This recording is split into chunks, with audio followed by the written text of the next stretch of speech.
हम डिस्कशन कर रहे हैं भारतीय संविधान के भाग 6 के चैप्टर 2 जो कार्यपालिका है उसका अनुच्छेद 164। 164 में मंत्रियों के बारे में अन्य उपबंध से रिलेटेड है। अनुच्छेद 164 में क्या है? मंत्रियों के बारे में अन्य उपबंध। तो इसमें 5 क्लोज हैं। कितने क्लोज हैं? अनुच्छेद 164 में 5 क्लोज हैं। क्लोज 1 कहता है कि मुख्यमंत्री की नियुक्ति राज्यपाल करेगा। कौन करेगा? मुख्यमंत्री की नियुक्ति राज्यपाल करेगा। किसमें दी गई है बात? अनुच्छेद 164 के क्लोज 1 में। और अन्य मंत्रियों की नियुक्ति राज्यपाल मुख्यमंत्री की सलाह पर करेगा और मंत्री राज्यपाल के प्रसाद पर्यंत अपने पद धारण करेंगे। ये सारी बातें किसमें दी गई है? अनुच्छेद 164 के क्लोज 1 में।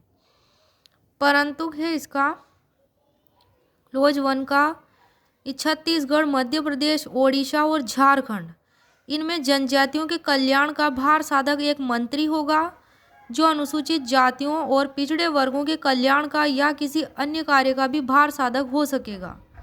ये बात परंतु में दी गई है। परंतु में अनुच्छेद 164 के 1 क्लोज में दी गई है। नेक्स्ट है क्लोज 1 1A। क्लोज 1A या 1 इसमें है कि मंत्री परिषद में मुख्यमंत्री सहित मंत्रियों की कुल संख्या उस राज्य की विधान सभा के सदस्यों की कुल संख्या के 15% से अधिक नहीं होगी। कहाँ ये बात? अनुच्छेद 164 के क्लोज 1 में। परंतु किसी राज्य में मुख्यमंत्री सहित मंत्रियों की संख्या 12 से कम नहीं होगी। कितनी होंगी? 12 से कम नहीं होंगी मुख्यमंत्री सहित। तो क्लोज 1 के सेकंड क्लोज में क्या है? सेकंड क्लोज में है कि परंतु जहां संविधान के 51वां संशोधन अधिनियम 2003 के प्रारंभ पर किसी राज्य की मंत्री परिषद में मुख्यमंत्री सहित 15% या पहले परंतु में 12 से अधिक की संख्या है तो ऐसी तारीख को जो राष्ट्रपति लोक अधिसूचना द्वारा नियत करे 6 माह के भीतर इस खंड के उपबंधों के अनुरूप लाई जाएगी। मतलब 15% से अधिक नहीं होनी चाहिए। अनुच्छेद 164 का 1 क्लोज 1 है कि ऐसा सदस्य जो किसी राज्य की विधानसभा या विधान परिषद के निर्हरित घोषित किया गया है 10वीं अनुसूची के पैरा 2 के अधीन, तो अपनी निरर्ता की तारीख से जब वह निरर्ता उसकी समाप्त होगी, डिस्क्वालिफिकेशन उस मेंबर की, वहां तक वह ऐसी अवधि समाप्ति के पूर्व तक यदि वह किसी राज्य की विधानसभा या विधान परिषद का निर्वाचन लड़ना चाहता है तो उस तारीख तक जिसमें वह निर्वाचित घोषित किया जाए, इन तिथियों में से जो भी पहले हो उस अवधि के दौरान खंड 1 के अधीन मंत्री के रूप में नियुक्त किए जाने के लिए भी वह निरर्हित होगा, यानी कि डिस्क्वालिफाइड होगा। ये बात किस में दी गई है? अनुच्छेद 164 के क्लोज 1 में। नेक्स्ट है क्लोज 2, यानी कि क्लोज 1 को कितने भागों में और बांटा गया है?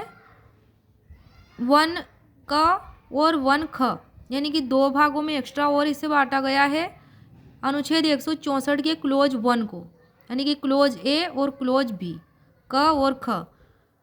नेक्स्ट है क्लोज 2, मंत्री परिषद राज्य की विधानसभा के प्रति सामूहिक रूप से उत्तरदायी होगी। ये बात किस में दी गई है? क्लोज 2 में, अनुच्छेद 164 के। क्लोज 3, किसी मंत्री द्वारा शपथ ग्रहण से पहले राज्यपाल तीसरी अनुसूची के प्रारूपों के अनुसार उसे पद व गोपनीयता की शपथ दिलाएगा। क्लोज 3 में है अनुच्छेद 164 के क्लोज 3 में कि किसी मंत्री द्वारा शपथ ग्रहण से पहले राज्यपाल तीसरी अनुसूची के प्रारूपों के अनुसार उसे पद व गोपनीयता की शपथ दिलाएगा। और दूसरे क्लोज में है मंत्रिपरिषद राज्य की विधानसभा के प्रति सामूहिक रूप से उत्तरदायी होगी। नेक्स्ट है क्लोज 4, कोई मंत्री निरंतर 6 माह की किसी अवधि तक राज्य विधानमंडल का सदस्य नहीं है तो उस अवधि की समाप्ति पर वह मंत्री नहीं रहेगा। 5वां क्लोज है इसमें कि मंत्रियों के वेतन और भत्ते ऐसे होंगे जो समय समय पर उस राज्य का विधानमंडल अवधारित करे। कौन अवधारित करे? उस राज्य का विधानमंडल। जब तक अवधारित नहीं करता है ऐसा, तब तक संविधान की सेकंड शेड्यूल दूसरी अनुसूची के अनुरूप होंगे मंत्रियों के वेतन और भत्ते। तो ये बात किस में दी गई है? अनुच्छेद 164 के क्लोज 5 में। तो टोटल आर्टिकल 164 में कितने क्लोज हैं? 5 क्लोज हैं।